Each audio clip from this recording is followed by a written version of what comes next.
Halo, Assalamualaikum warahmatullahi wabarakatuh. Kata banyak orang, dok, kolesterol itu bahaya untuk kesehatan, yang nggak bagus. Ya, kebanyakan orang berpikir memang kolesterol adalah sesuatu yang jahat, ya identik dengan yang jahat-jahat, yang buruk-buruk, ya yang nggak bagus. Tetapi sebenarnya tidak.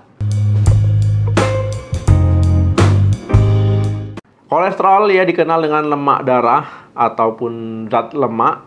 Ya secara alami memang dibentuk oleh tubuh kita, ya sehingga tentu ada fungsinya ya. Masa tubuh kita ngebentuknya tapi nggak ada fungsinya. Nah, kolesterol adalah salah satu jenis zat lemak yang ditemukan pada semua sel di dalam tubuh.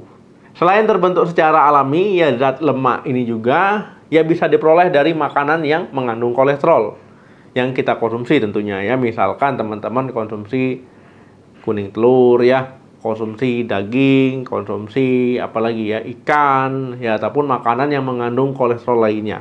Zat yang diproduksi secara alami oleh organ hati ataupun organ liver, ya ini memang memiliki banyak manfaat, ya banyak kegunaan, ya bisa dibilang ini manfaatnya sangat vital untuk tubuh kita, nanti kita bahas.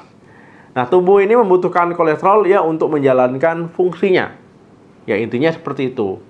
Ya biar kerja tubuh kita yaitu bekerja dengan baik ya. Jadi biar kita juga tetap sehat. Nah, tetapi kondisi ini tercapai ketika kadar HDL ataupun lemak baik dan juga LDL ya lemak jahat itu seimbang di dalam darah.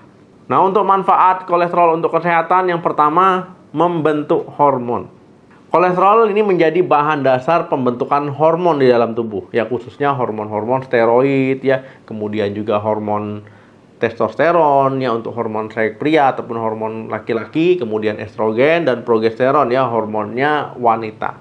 Nah, kemudian ya hormon ini juga berperan mengatur fungsi sistem reproduksi ya pada wanita, juga pada pria.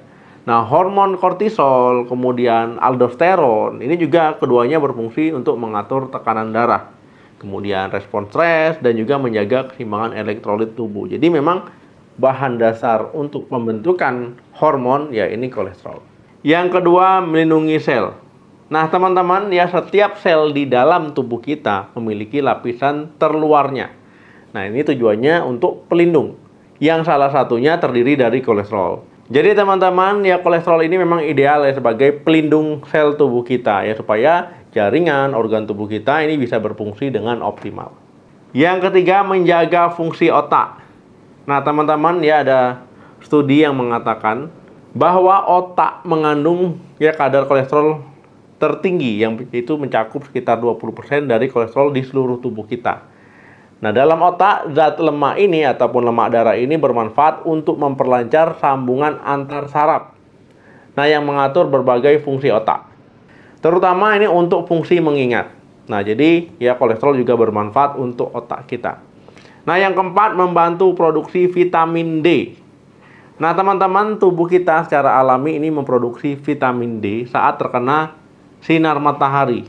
Nah, caranya ini dengan mengubah kolesterol ya dalam kulit menjadi kalsitriol. Nah, kemudian senyawa ini akan langsung disalurkan ke hati ya ke ginjal untuk menghasilkan vitamin D yang dibutuhkan oleh tubuh. Jenis zat gizi ini nantinya akan berperan dalam menjaga kesehatan tulang, kesehatan gigi, ya kemudian juga membantu fungsi sistem kekebalan tubuh kita, ya kemudian juga saraf kita supaya berjalan dengan optimal. Nah, yang kelima, membentuk asam empedu. Asam empedu ini dibentuk oleh organ hati atau liver ya. Nah, dengan bantuan kolesterol di dalam darah. Nah, zat yang dibuat di hati ini berfungsi untuk memecah lemak ya dalam makanan sehingga bisa diserap oleh tubuh dan digunakan sebagai sumber energi. Semua manfaat kolesterol ini bisa didapatkan dengan menjaga kadar kolesterol normal ya, jadi seimbang ya supaya tidak ada yang terlalu rendah misalkan kolesterol baiknya, tidak terlalu tinggi kolesterol jahatnya. Jadi memang harus seimbang supaya tetap dalam kondisi yang sehat. Nah, jika kadar LDL yang terlalu tinggi ya dibandingkan dengan HDL-nya terlalu rendah, ya ini bisa memberikan dampak buruk bagi kesehatan. Nah, jadi kita kenalan dulu ya, apa itu LDL, apa itu HDL, dan juga fungsinya.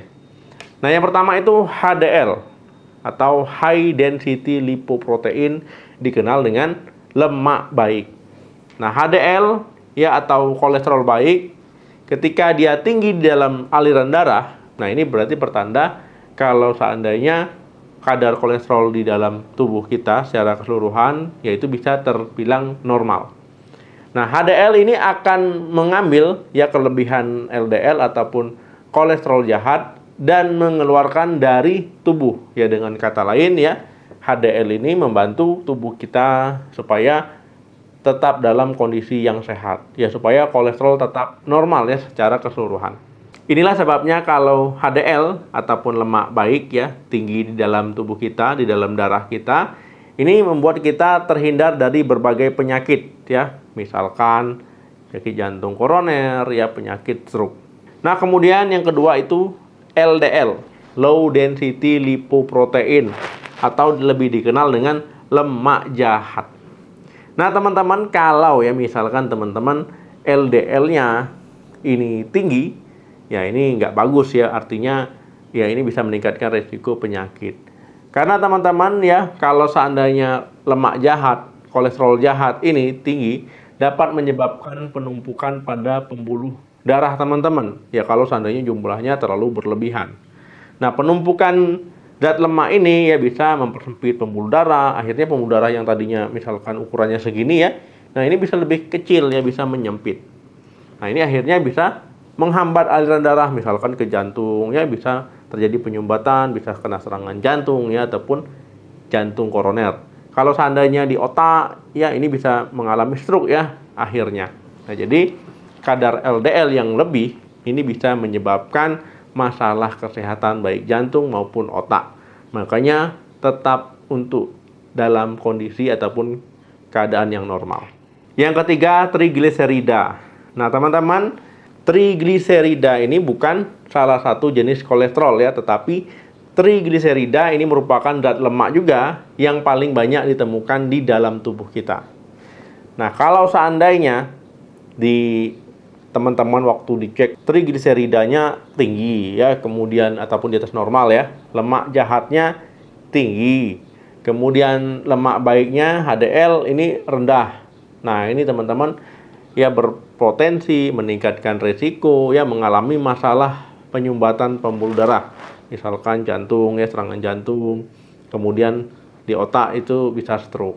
Nah, jadi pentingnya untuk tetap seimbang ya, trigliserida normal, LDL itu lemak jahatnya normal, HDL-nya tinggi. Nah, itu baru bagus. Kemudian teman-teman ya, gejala kolesterol tinggi memang kadang nggak disadari. Kadang tidak menimbulkan gejala. Ada juga yang menimbulkan gejala, tapi kadang tidak menimbulkan gejala.